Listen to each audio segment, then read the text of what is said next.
$10 billion का fraud, वो भी सिर्फ 4 साल में। From 2019 until earlier this year, Bankman-Fried and his co-conspirators stole billions of dollars from FTX customers. FTX and Alameda file for bankruptcy 2 days later. सोचिए, एक app पे आप अपना अकाउंट खोलते हैं और अपने लाइफ की सारी सेविंग इसमें डाल देते हैं, और अगले ही दिन जब आप उठते हो तो ऐप बंद हो जाता है और आपके सारे पैसे गायब। As the saga of crypto exchange FTX explodes, the CEO, Sam Bankman-Fried, declared bankruptcy for the company. कौन था ये सैम बैंकमैन, जिसने सिर्फ 30 साल की उम्र में दुनिया का सेकेंड लार्जेस्ट क्रिप्टो एक्सचेंज को डुबा दिया? ऐसा क्या हुआ कि 10 लाख से ज़्यादा लोगों का पैसा एक झटके में डूब गया? क्या वजह है कि ऐसे घोटाले बार बार हो जाते हैं? आखिर में ये जानेंगे कैसे आप और मैं सही समय पे ऐसे स्कैम से बच सकते हैं। तो आइए आज जानते हैं क्रिप्टो इंडस्ट्री के सबसे बड़े स्कैम के बारे में। 12 दिसंबर 2022 शाम के 6 बजे बहामास के एक लग्जरी रिसोर्ट पे बहामास की पुलिस एक अरेस्ट करती है। अरेस्ट होने वाला दुनिया की second largest crypto currency exchange FTX का ओनर सैम बैंकमैन था। सैम को एक्स्ट्राडाइट करके तुरंत USA भेजा गया, जहां उन पे wire fraud, security and wire conspiracy और मनी लॉन्ड्रिंग जैसे 7 चार्जेस लगाए गए। The co-founder of FTX faced a judge in federal court today and is now set to live with his parents while he awaits trial on what prosecutors call a fraud of epic proportions. समय में थोड़ा सा पीछे चलते हैं। साल 2019 में Sam Bankman एक क्रिप्टो करेंसी एक्सचेंज बनाते हैं। FTX का फुल फॉर्म है फ्यूचर्स एक्सचेंज। बट पहले एक सवाल ये आएगा कि ये क्रिप्टो करेंसी है क्या? आपने बिटकॉइन का नाम तो सुना ही होगा। ये दुनिया की सबसे पॉपुलर क्रिप्टो करेंसी है। क्रिप्टो करेंसी एक तरह की डिजिटल करेंसी होती है, बट नॉर्मल करेंसी की तरह आप इन्हें फिजिकली यूज और टच नहीं कर सकते। जैसे RBI इंडिया का सेंट्रल बैंक है, नॉर्मल करेंसी से रिलेटेड सारे इंपॉर्टेंट डिसीजंस जैसे नए नोट प्रिंट करना, कमर्शियल बैंक्स पे निगाह रखना, कंट्री में मनी का फ्लो कंट्रोल करना, ये सारी पॉलिसीज RBI हैंडल करता है। देखिए ये 500 रुपए का नोट, इसमें गवर्नर ने साफ साफ लिखा है, I promise to pay the bearer the sum of 500 rupees. मैं धारक को 500 रुपए अदा करने का वचन देता हूँ, और इसी लाइन के नीचे उनकी साइन भी रहती है। इस लाइन के बिना ये पेपर की कोई वैल्यू नहीं है। बट क्रिप्टो करेंसी के केस में उन्हें मॉनिटर करने के लिए कोई एक अथॉरिटी नहीं है, यानी इन्हें कोई एक इंस्टीट्यूशन कंट्रोल नहीं करता, और यही चीज़ इन्हें खास बनाती है। ऐसे सिस्टम को डिसेंट्रलाइज सिस्टम कहा जाता है, जहां पावर किसी एक के पास कॉन्सेंट्रेटेड नहीं होती। आज आपको बर्गर खाना हो या पिज्ज़ा खाना हो, कॉफ़ी पीनी हो या माइक्रोसॉफ्ट की कोई सर्विस यूज़ करनी हो, आप इन सारी चीज़ों का पेमेंट क्रिप्टो करेंसी में कर सकते हैं। बट आप ये ट्रांजैक्शंस करेंगे कहाँ? अब जैसे स्टॉक एक्सचेंज के थ्रू आप स्टॉक्स को ट्रेड कर सकते हैं, उसी तरह क्रिप्टो एक्सचेंज आपको क्रिप्टो करेंसीज को बाय और सेल करने में मदद करता है। ये सब की शुरुआत 1992 में हुई, जब USA के कैलिफोर्निया में सैम बैंकमैन का जन्म हुआ। सैम के माँ बाप दोनों स्टैनफोर्ड यूनिवर्सिटी में लॉ प्रोफेसर्स थे, यानी बचपन में सैम के घर में पैसों की कोई कमी नहीं थी। जहाँ एक आम बच्चा रिस्क लेने से घबराता है, स्ट्रॉन्ग फैमिली बैकग्राउंड की वजह से सैम को रिस्क लेने से कभी डर ही नहीं लगता था। 2014 में MIT से ग्रेजुएट होते ही उन्होंने एक ट्रेडिंग फर्म ज्वाइन कर ली। ये फर्म स्टॉक, बॉन्ड्स, करेंसीज और कमोडिटीज को ट्रेड करती थी। 2017 में उन्होंने ये फर्म छोड़ के CA ज्वाइन कर लिया।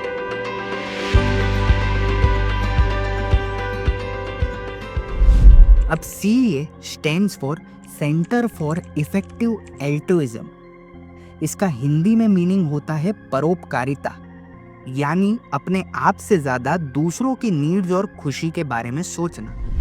आपने अक्सर दुनिया के कई बड़े लीडर्स और बिजनेसमैन के मुंह से ये जरूर सुना होगा, हम तो पब्लिक की सेवा के लिए हैं, ये तो नॉन प्रॉफिट ऑर्गेनाइजेशन है। बट इसमें कितनी सच्चाई होती है ये आप भी जानते हैं। अब 2017 के खत्म होते होते बिटकॉइन की खबरें चारों तरफ थी। बिटकॉइन एक ही साल में लगभग 2200% का मूव कर चुका था। ऐसे प्राइस मूवमेंट्स लोगों में लालच बढ़ाते हैं और इसी के चलते इसकी डिमांड बढ़ते जा रही थी। इसी अपॉर्चुनिटी का फायदा उठाने के लिए सैम ने अपना पहला बिजनेस एलामीडा के नाम से शुरू किया, जो एक क्रिप्टो ट्रेडिंग फर्म थी। ये फर्म याद रखिएगा बिकॉज ये एक मेजर रोल प्ले करेगी इस पूरे स्कैम में। अब जनवरी 2018 में सैम एक आर्बिट्राज ट्रेड लेते हैं। ये एक तरह की ट्रेडिंग स्ट्रैटेजी होती है जहां आप एक ही एसेट को डिफरेंट मार्केट्स में बाय और सेल करते हो ताकि आपको प्रॉफिट हो। एग्जाम्पल के तौर पे समझिए आप बिटकॉइन ट्रेड कर रहे हैं। आपने देखा कि अमेरिका में एक बिटकॉइन का प्राइस $100 चल रहा है, बट जापान में सेम बिटकॉइन का प्राइस $105 है। तो आप अमेरिका में एक बिटकॉइन खरीद के जापान में वही बिटकॉइन बेच देते हैं for a profit of $5। But सवाल अब ये आएगा कि सेम एसेट का प्राइस दो जगह डिफरेंट क्यों है? इसके बहुत सारे फैक्टर्स हो सकते हैं, जैसे सप्लाई और डिमांड के डिफरेंसेस, एक्सचेंज रेट का फ्लक्चुएशंस, मार्केट के सेंटिमेंट्स और लिक्विडिटी। इसी आर्बिट्राज ट्रेड का इस्तेमाल करके सैम ने अपने इनिशियल $10 मिलियन का प्रॉफिट कमाया। So, Bitcoin is trading at $10,000 on a US exchange, 11,000 on a Japanese exchange. You take $10 million, you buy at 10,000, you sell at 11,000, you make $1 million, and we were able to do that every weekday. अब इन्हीं दिनों के दौरान trading करते हुए Sam को समझा कि क्रिप्टो मार्केट में एक बेटर इंफ्रास्ट्रक्चर की कितनी ज़रूरत है। ऑल्दो 2018 में भी बड़े क्रिप्टो एक्सचेंजेस थे, बट स्टिल इन एक्सचेंज में इंटरनल फंक्शनल प्रॉब्लम्स थी। डिमांड कंटिन्यूस बढ़ते जा रही थी। ऑल्सो अभी तक के सारे मेजर क्रिप्टो एक्सचेंजेस सिर्फ एशिया में ही सिचुएटेड थे। इसलिए 2019 में FTX की शुरुआत होती है। FTX का हेडक्वार्टर ऑफिशियली बहामास में था, क्योंकि वहाँ के रेगुलेशन टैक्स को लेके बहुत लूज थे। इस बात पे गौर दीजिएगा कि कंपनी शुरू करते ही जहां फाउंडर कस्टमर के बारे में सोचता है, अपने प्रोडक्ट के बारे में सोचता है, सैम वहां टैक्स बचाने की सोच रहे थे। क्या ये रेड फ्लैग नहीं है? सिर्फ 6 महीने के अंदर उस वक्त के सबसे बड़े क्रिप्टो एक्सचेंज बाइनेंस के को फाउंडर ने FTX में 20% स्टेक खरीद लिया। अब ये सारे क्रिप्टो एक्सचेंजेस जो है वो एक मार्केट प्लेस की तरह होते हैं, जहां सेलर्स बायर से मिल सके एंड बायर्स सेलर से। एंड एक्सचेंज की सक्सेस इससे डिफाइन होती है कि एक्सचेंज के पास कितने लोग हैं जो ट्रांजैक्शन कर सके। इसे ही हम लिक्विडिटी कहते हैं। और ये लिक्विडिटी सैम की पहली कंपनी एलामीडा रिसर्च प्रोवाइड करवाती थी। कस्टमर के डिमांड के हिसाब से एलामीडा कभी बायर बन जाता तो कभी सेलर। समटाइम ये कंपनी खुद लॉस ले लेती ताकि ये नए कस्टमर्स को अट्रैक्ट कर सके और एक्वायर कर सके। 2021 में कंपनी की वैल्यूएशन $18 बिलियन पहुंच गई, जो अगले ही साल $32 बिलियन हो चुकी थी।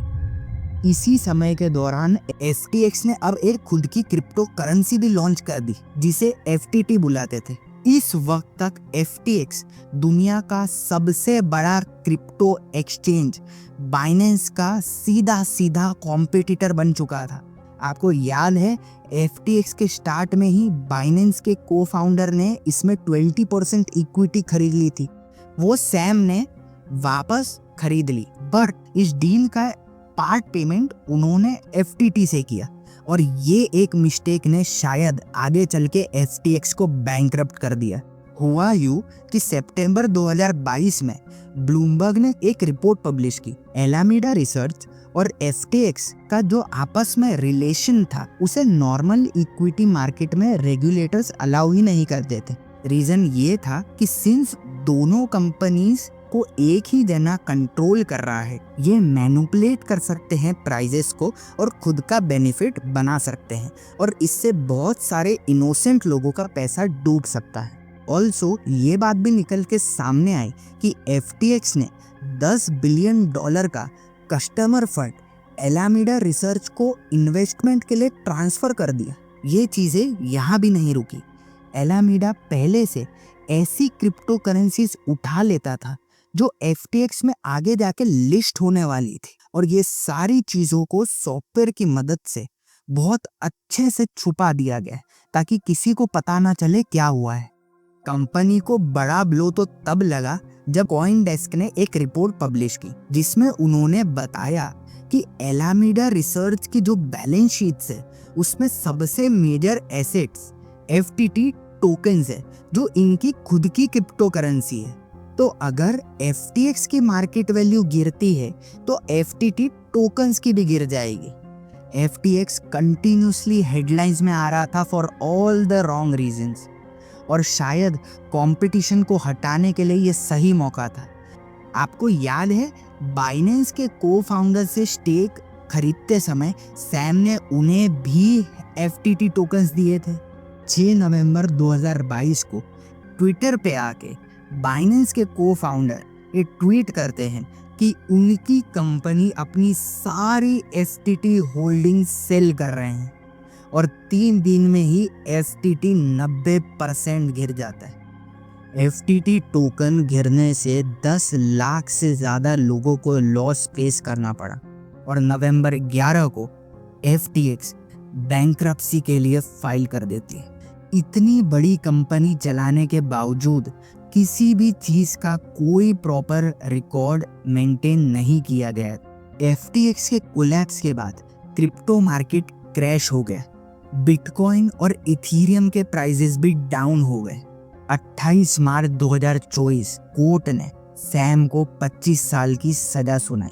ये स्कैम हमें एक बड़ी लर्निंग देता है। ऐसे सारे घोटालों का मेन कारण होता है ये कंपनीज एग्जिस्टिंग लॉज में लूपहोल्स निकाल लेती है। सिंस टेक्नोलॉजी नहीं है और कोई भी बिल लाने में सरकार टाइम लगाती, इसी गैप में ये कंपनीज फ्रॉड कर देती। और रही बात आपके और मेरे जैसे लोगों की, तो ऐसी कोई भी चीज़ में इन्वेस्ट करने से पहले उसे स्टडी कीजिए, उसके अराउंड रेगुलेशन के बारे में पढ़ें, क्योंकि ये आपकी मेहनत का पैसा है। इसे बचाने की जिम्मेदारी भी आपकी है। तो दोस्तों, आपको क्या लगता है, क्रिप्टो एक फ्यूचर है या बबल? कमेंट में ज़रूर बताना। अगर वीडियो पसंद आई हो तो लाइक और शेयर करना ना भूलिएगा। Thank you.